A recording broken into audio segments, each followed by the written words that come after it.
Oke, sebelum mulai, halo semuanya, perkenalkan nama aku Siti Nurul Faira dari Prodi Ilmu Administrasi Bisnis. Are you down for this? If you're in the mood, we can take it to the moon. Just like a movie scene, table for two. No need to be fake, I want you to stay.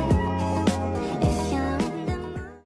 Pada kesempatan kali ini, aku akan membahas tentang perkembangan Pancasila dalam konteks sejarah dari masa ke masa. Pancasila tidak hadir begitu saja, melainkan melalui perjalanan sejarah yang panjang. Sejak sidang BPUPK, Piagam Jakarta, hingga pengesahan dalam Undang-Undang Dasar 1945. Para pejuang bangsa berjuang merumuskan dasar negara yang dapat menyatukan seluruh rakyat Indonesia. Perjalanan ini kemudian berlanjut dalam konteks sejarah bangsa dari masa ke masa. Mulai dari awal kemerdekaan, RIS, demokrasi terpimpin, Orde Baru hingga masa reformasi.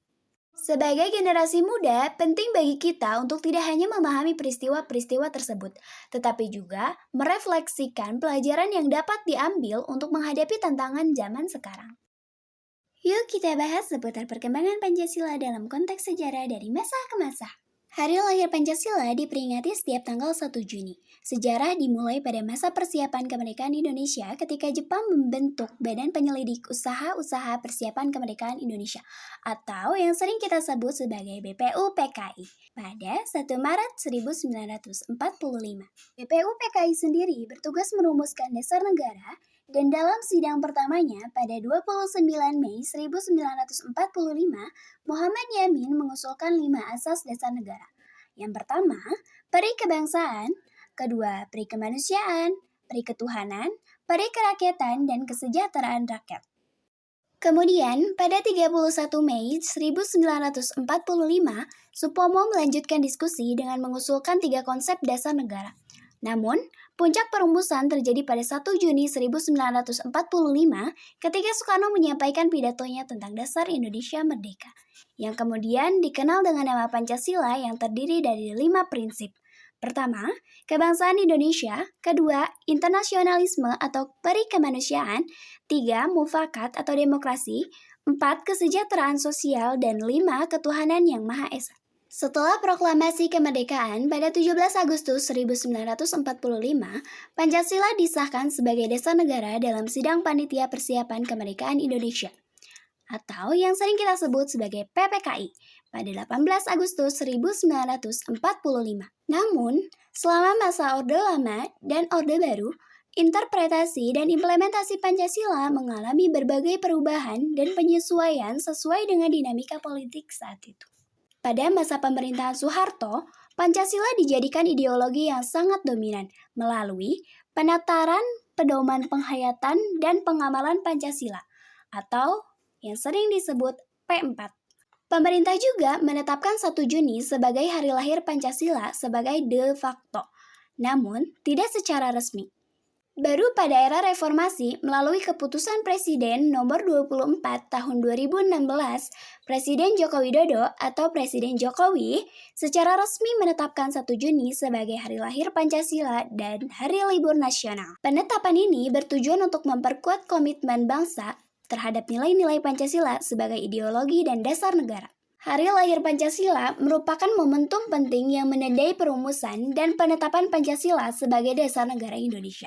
Dari masa ke masa, Pancasila telah melalui berbagai interpretasi dan implementasi, namun tetap menjadi pondasi utama bagi kehidupan berbangsa dan bernegara di Indonesia. Pancasila sendiri adalah dasar ideologi negara Indonesia yang terdiri dari 5 prinsip atau sila. Pancasila menjadi landasan filosofi dan moral bagi kehidupan berbangsa dan bernegara di Indonesia. Istilah Pancasila berasal dari bahasa Sanskerta, di mana panca berarti 5, dan sila berarti prinsip atau asas. Perkembangan Pancasila dalam konteks sejarah dari masa ke masa ini mencerminkan beberapa nilai. Yang pertama, nilai ketuhanan yang Maha Esa, di mana kita mengakui dan meyakini keberadaan Tuhan yang Maha Esa, serta menjalankan ajaran agama dan kepercayaan masing-masing dengan saling menghormati antar umat beragama. Yang kedua, ada kemanusiaan yang adil dan beradab, di mana kita harus memperlakukan setiap manusia dengan adil dan beradab, menghormati hak-hak asasi manusia, serta saling tolong-menolong sesama manusia. Yang ketiga, Persatuan Indonesia. Kita harus menjaga keutuhan dan persatuan bangsa Indonesia, serta menghargai keberagaman suku, ras, dan golongan demi keutuhan Negara Kesatuan Republik Indonesia. Yang keempat adalah kerakyatan yang dipimpin oleh hikmat kebijaksanaan dalam permusyawaratan perwakilan, di mana kita harus mengutamakan musyawarah untuk mencapai mufakat dalam mengambil keputusan bersama, tanpa memaksakan kehendak orang lain. Dan yang kelima adalah keadilan sosial bagi seluruh rakyat Indonesia, di mana kita harus menciptakan keadilan sosial bagi seluruh masyarakat Indonesia, serta menolak segala bentuk diskriminasi. Dari perkembangan Pancasila di masa awal kemerdekaan 1945, kita bisa mengambil pelajaran bahwa Pancasila bukan sekedar konsep di atas kertas, tapi ideologi yang hidup dan mampu menyatukan masyarakat di tengah ancaman disintegrasi bangsa.